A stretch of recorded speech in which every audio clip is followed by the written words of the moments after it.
Morning. But I want to address you as chairman of the COFCOR, where we have and continue to champion the rights of our people, addressing the needs of the region in an attempt to elevate the livelihoods of our citizens while enhancing CARICOM's presence globally. Throughout my chairmanship, operating in a post-COVID world, it certainly has presented its share among the challenges. However, I'm pleased to report that through resilience and collective efforts, we have provided opportunities to further develop and diversify the region's economies, work in progress for the benefit of our citizens. Colleagues, I believe it's imperative for us to utilize our respective talents to continue the work of the signatories of the original Treaty of Chaguaramas in advancing the Caribbean region's economies, uplifting the standard of living for people, while strengthening the process of integration. It is especially important for the excellent work of CARICOM to be echoed across the region and throughout the globe, given that we are now about to celebrate 50 years of this organization. For this, we must once again say thanks to the CARICOM Secretariat for the tremendous work it has done and continues to do over the years in growing this institution, which is the oldest surviving institution in this hemisphere, and by extension, in any developing part of the world. Nonetheless, I believe that there are still areas which we must continuously address, such as our community relations. With a common language and shared culture, our region should be closer than we are at present. Unlike other institutions such as the European Union, we are not landlocked, but separated by sea. The pandemic has further exacerbated the issue of affordable regional transportation. In order to achieve CARICOM's pillars of regional integration, it is necessary for us to address this issue of regional travel with the urgency that is required. Our respective member states, along with the Secretariat, need to devise workable plans and solutions to provide affordable air and maritime travel. This requires, of course, lobbying efforts through the Ministries of Foreign Affairs and overseas missions, the friendly nations for developmental assistance. Additionally, I would wish to encourage the Secretariat to further create an environment that will foster stronger community engagement through improved internal relations. Through this, we will have a much better Caribbean community where our people can express their talents and innovative capabilities to further lend to regional development. Over the next 2 days, we'll engage in various topics relevant to the community and on the margins, engage in bilaterals. The 11th UK Caribbean Forum will immediately follow the conclusion of COFCOR, and I believe that it would present an ideal opportunity for CARICOM to hold a serious dialogue with the Secretary of State for Foreign, Commonwealth and Development Affairs of the UK government on matters surrounding our development. Assistance in key areas, such as education, security, climate resilience, and improved infrastructure should feature high on our agenda, as this will lend to the overall development of our region. Furthermore, the fight, and emphasize fight for reparations, which is so dear to CARICOM, must be presented to our UK counterpart as a collective concern for an injustice that was perpetrated against our forebears. Additionally, the 5th CARICOM-Mexico Summit will follow for further enhancement between our region and Mexico. Mexico has long been a friend of the Caribbean community, and we must note the importance of Mexico to our region. Colleagues, I'm not here in trying to set the agenda, but certainly reflecting on the last year in office and the continuum of our efforts. In that context, allow me to commend our fellow member state of St. Vincent and the Grenadines, which currently serves as President pro tempore for the CELAC. I think it's a quite admirable achievement for a small nation to serve in this capacity. CELAC serves to unite the Caribbean and Latin America. To my colleague, Minister from St. Vincent and the Grenadines, I wish to pledge on behalf of Antigua and Barbuda full support during your presidency and can speak without fear of contradiction in committing similar support from all Caribbean nations here assembled. Today we meet at a time overshadowed by conflict within our community. The grim situation in Haiti has presented a challenge not only to that member state, but for our entire region. I am, however, of the firm belief that we must work collectively to devise solutions and address the situation. Ultimately, the decision on the direction that Haiti will forge depends primarily upon its citizens. Therefore, there must be national consensus within Haiti, whilst those of us in the wider region are called upon to demonstrate patience and corresponding or parallel support to allow for the self-determination of the Haitian people. Moreover, the Russian-Ukraine conflict still presents a challenge on the global stage with its ever-lingering economic effects on our economies and our livelihoods. As a community, I urge that we continue to advocate for the swift resolution of this conflict before it escalates any further, and to do so since our very lives depend upon it. I promise that I'll be short, and so I'm sure we'll identify the next words. In closing, I wish to congratulate my colleague, Minister Johnson-Smith, on her assumption of the chair of COFCO. I've always known you to be an advocate for CARICOM and of its endeavors. I'm assured that your leadership and determination will serve to advance the COFCO and, by extension, our region. I pledge my continued support during your tenure as we work assiduously towards advancing the work of our governments and of this noble institution. Our region has long been known for our resilience, our determination and fortitude, and I'm confident that with our combined efforts and your leadership, we will succeed in all our aspirations.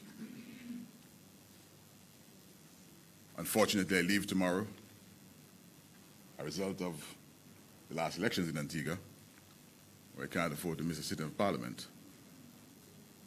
But I equally have the commitment and belief in my colleagues that COFCO here in Kingston will be a resounding success under the chairmanship of Her Excellency Camilla Johnson-Smith will lead us to new paths, new heights of regional development. I thank you.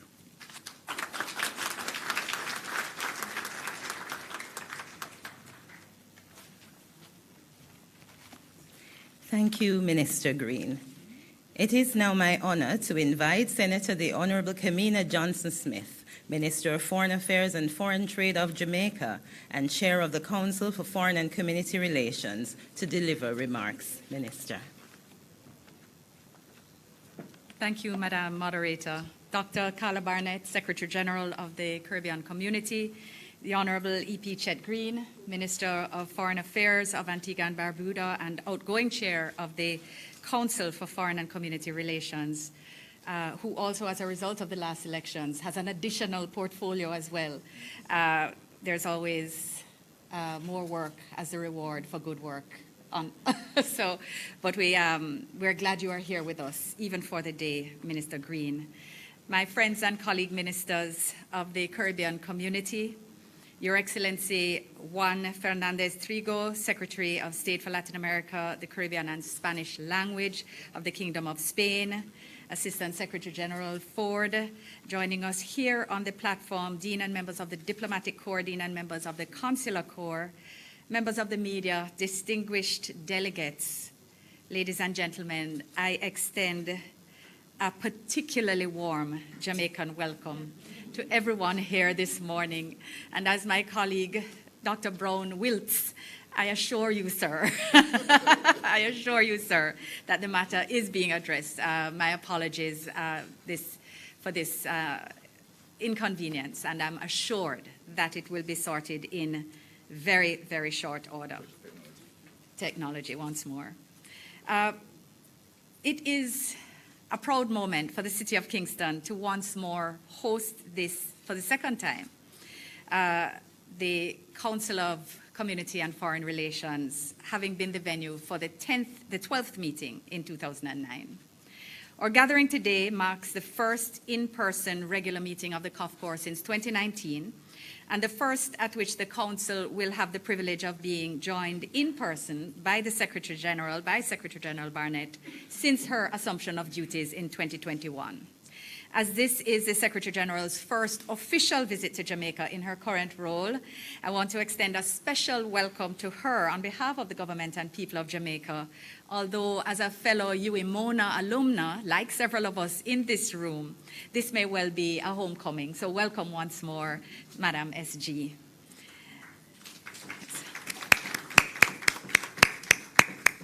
I also want to thank the team of the Foreign and Community Relations Directorate of the Secretariat, led by Assistant Secretary General Donna Ford, for the guidance and support provided to my team at the Ministry of Foreign Affairs and Foreign Trade in the preparations for the hosting of this meeting.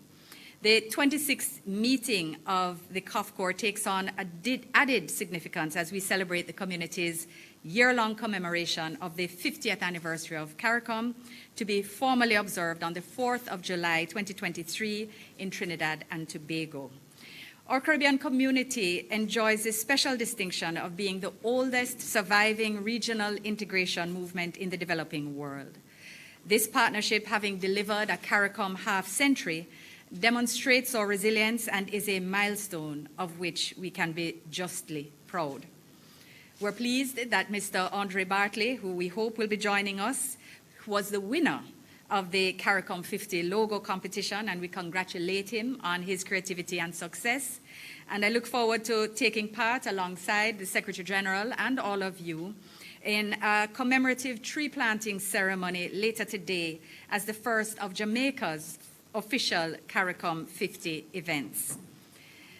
Colleagues and Excellencies, I am honored to take over the chairmanship of the COFCOR from our colleague, the Honorable EP Chet Green, Minister of Foreign Affairs, Immigration and Trade and Agriculture of Antigua and Barbuda, our outgoing chairperson. I want to thank you personally, Chet, and also in the role of incoming chair, for your excellent stewardship over the past year, which has left us on sound footing to undertake the critical work ahead of us this year. Over the next 2 days, as we work through our agenda, and we're pleased that you'll be with us for retreat, we must deliberate and strategize with the ultimate goal of achieving the best possible opportunities and outcomes for our community in our engagements with hemispheric and global partners. We're meeting at a time when the community is at a pivotal inflection point. We're 50 years old. Our decisions will lay the foundation for the region's future and must determine our ability to thrive, not just survive, in spite of myriad and constantly evolving global dynamics. While we welcome the recent WHO announcement that COVID-19 no longer represents a global health emergency, the war in Ukraine has now passed the one-year mark and shows no signs of immediate abatement, and we continue to feel the impact, the effects of geopolitical tensions on both food and energy security. Moreover, the pernicious impacts of climate change and other issues such as transnational crime, facilitated by the trade in small arms and light weapons, continue to damage our communities and affect lives on a daily basis. Together, with the developmental losses incurred by the pandemic, these interlocking crises underscore the vulnerability of developing countries, and especially small island and low-lying coastal developing states. It therefore falls to us as the COFCOR to work with ourselves or across our region and with our development partners, like-minded states, third states, and regional groupings, including the AU, the EU, and membership of the ASEAN, to achieve equitable, meaningful solutions for which the benefits can redound directly to our people throughout the region. Our strength in working with extra-regional partners lies in our cohesion. And even as each of our countries maintain active bilateral relations, and we encourage you in your meetings in the margins of this one, The region must also work collectively and effectively in a highly coordinated manner to strengthen community relations and institutions and to pursue regional foreign policy objectives as best as possible. In fact, we're reminded of the driving principle of our community and this council that, and I quote, "The interests of the entire region can best be served by the maximization of cooperation by all governments concerned."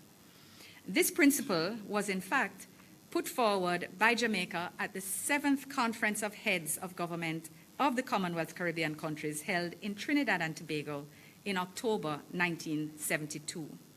It was part of a larger proposal by Jamaica for the establishment of a standing committee of foreign ministers of the Commonwealth Caribbean countries for the coordination of foreign policy. What is now essentially our COFCOR. So as we meet here in Kingston for the 26th meeting of the COFCOR, the imperative of 50 years ago has not changed. Regrettably, nor admittedly, have many of our challenges. The COFCOR's role in defining the region's place in the world through strategic engagement of bilateral partners and hemispheric and multilateral institutions is key to the elevation of the Caribbean voice and worldview on the international stage.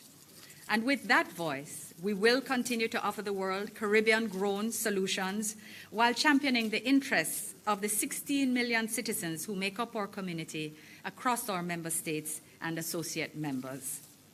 Colleagues, Excellencies, our Caribbean community, like other regional groupings, must continually provide opportunities for thorough and productive introspection. We therefore look forward to this meeting and particularly to our retreat for the opportunities to be open about our collective growth opportunities and to actively delineate achievable methods to strengthen its systems and processes. As we together take this opportunity to renew our commitment to concerted community action, we'll also consider how best to have robust, efficient community institutions, adequately resourced to execute their mandates. This will require agile, adaptive, and strategic policy decisions and mechanisms to predict, respond, and leverage changes in the international landscape. Our decisions will also need to benefit from active community engagement, as with full participation and active engagement in the COFCOR decision-making, we can better equip ourselves to realize the vision enunciated in Article 16 of the revised Treaty of Chaguaramas. Colleagues, the COFCOR's agenda, which Chet has helpfully started to outline, will allow us to attain some of these objectives as we give focus to ongoing processes at the United Nations, including in relation to Security Council reform, the development of a multidimensional vulnerability index, and the permanent forum of people of African descent. We'll also consider preparations underway for the region's engagement in several upcoming UN high-level meetings on issues such as financing for development, sustainable development goals, SIDS, health, and climate change. It falls to us to consider and to seek to coordinate positions, again, as best as possible as we prepare to engage at the hemispheric level in the 53rd OAS General Assembly and the upcoming 3rd EU CELAC Summit. The COFCOR will also be looking at how to further leverage the outcomes from the 9th Summit of the Association of Caribbean States held last week in Guatemala as we deepen our cooperation with the countries of the Greater Caribbean. As it pertains to CARICOM's bilateral relations with third states and other regional groupings, the COFCOR will prioritize discussions on deeper and more strategic engagement with the United States of America, Canada, Mexico, Cuba, the Dominican Republic, the Central American Integration System, CICA, India, and Africa. We'll also interface in person with the governments of Japan, Spain, and Slovenia. These engagements will allow us to deepen opportunities for regional collaboration. Relations with the United Kingdom will also get great attention as we prepare for the convening of the 11th UK Caribbean Forum on Thursday. This will be the first in-person meeting of the forum in 7 years and an important opportunity to collectively engage Right Honourable James Cleverly, UK Foreign Secretary, as well as the representatives of the Dominican Republic and Cuba. At the community level, focus will rightly be placed on the ongoing political, security, and humanitarian crisis facing our sister nation, Haiti. Following the CARICOM mission to Haiti in February, led by the Most Honorable Andrew Holness, the community has remained engaged in the search for sustainable Haitian-led solutions and is committed to keeping Haiti on the international agenda at the highest levels. Only yesterday, Prime Minister Holness held discussions with the United Nations Secretary General Antonio Guterres during his visit to Jamaica and reaffirmed the region's commitment to actively supporting the cause of Haiti. We must acknowledge that the global pace of delivery of support does not match the urgency of the situation and must assure our colleagues and sister country that we are agreed as CARICOM that we will not allow Haiti to be forgotten in its time of greatest need. The COFCOR will discuss next steps as the community continues to fulfill its good office's role and explore options for technical and security assistance. In order to accomplish this, we must effectively utilize existing mechanisms and candidly acknowledge when new frameworks or approaches are required. In line with the decisions of our heads of government, we must continue the process of renewal to ensure that our agendas can benefit from more strategic thinking and informed discussions. Colleagues, essentially, we must apply an analysis-based decision-making and principled foreign policy to achieve more meaningful outcomes from our engagements with international partners. We must work as a unit to continue to promote the value of multilateralism and to expand and elevate the influence and contributions of our community and of small states generally. We must continue to strengthen our relationships, both within ourselves, with our traditional partners, and those with whom we can advance South-South cooperation. We must also create an environment that enables collaboration, cooperation, and strategic partnerships with all sectors across civil society, national, regional, and international partners. To those ends, the mission of the COFCOR is clear. I honor greatly the mandate which you have handed to me, Chet, and it is my expectation that our deliberations will be rich and productive. It is my sincere hope and intention that the outcomes of this meeting will strategically position the community to face the challenges and to grasp the opportunities that do lie ahead. Having oriented us with the mission at hand, I would like to end on a note of hospitality, which seems to be cooling slightly, for which Jamaica and indeed our region are well known. So even as we conduct our region's heavy agenda, it is my hope that you and your delegations will still find time to delight in the many culinary, cultural, and natural wonders of our beautiful island. We welcome you once more to the city of Kingston and again wish you a productive meeting. I thank you.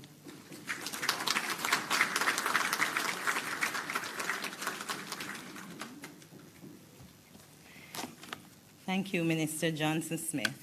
And thanks to all who have taken the time to participate in this morning's opening ceremony. Distinguished ministers, Secretary General, heads of delegation, Assistant Secretary General, specially invited guests, ladies and gentlemen, may I now ask you to turn your attention to the screens as we close with the CARICOM song. Following the video, we will adjourn for a 15-minute coffee break, following which the business sessions will commence for members of COFCOR. To heads of diplomatic missions and other specially invited guests, we appreciate your taking the time to join us this morning, and we wish you a safe travel to your destinations and best wishes for a wonderful rest of day. I invite you now to enjoy the video as we close this morning's opening ceremony. Thank you.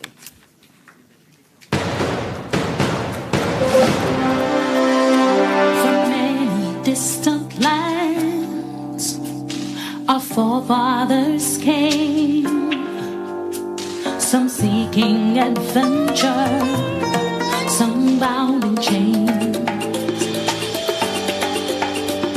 Through battles waged and fought, through victory and pain, by test of their courage, our freedom was gained.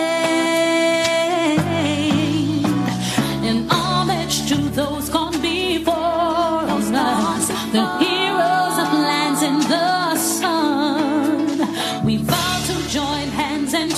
focus on building one Caribbean.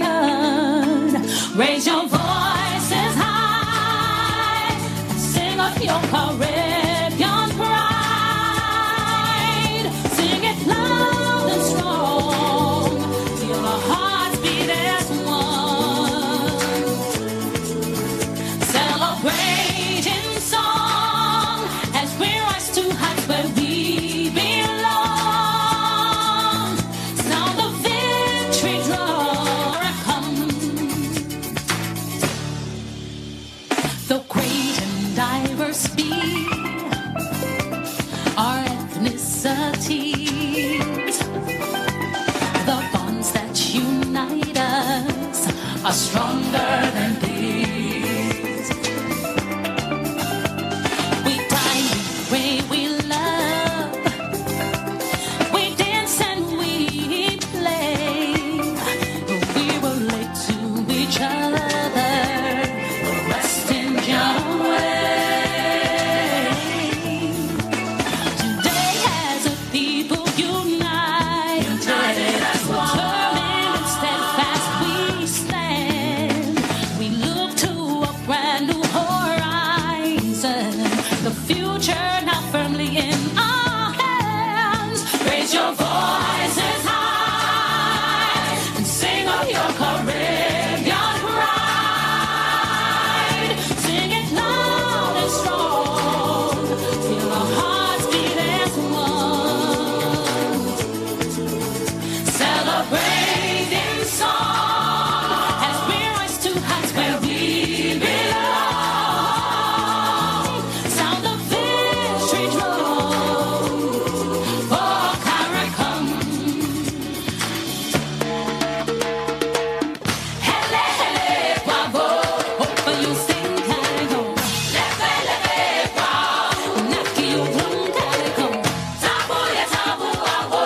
Open you sing Caricom. Leve, leve, bravo.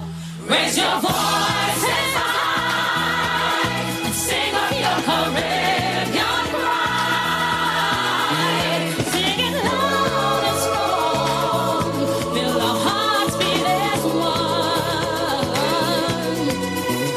Celebrate in song as we rise to heights where we belong. Sound the victory drum for Caricom. Hele, hele, bravo. Open your sting, Caricom.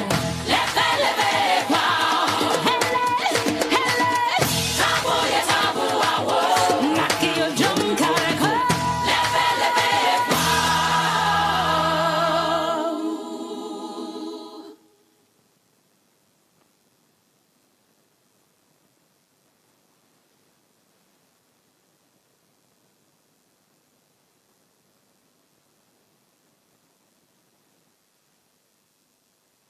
Thank you very much. You're now invited to enjoy the coffee break as we prepare for the business session commencing in 15 minutes. It's right to the left at the back. Thank you.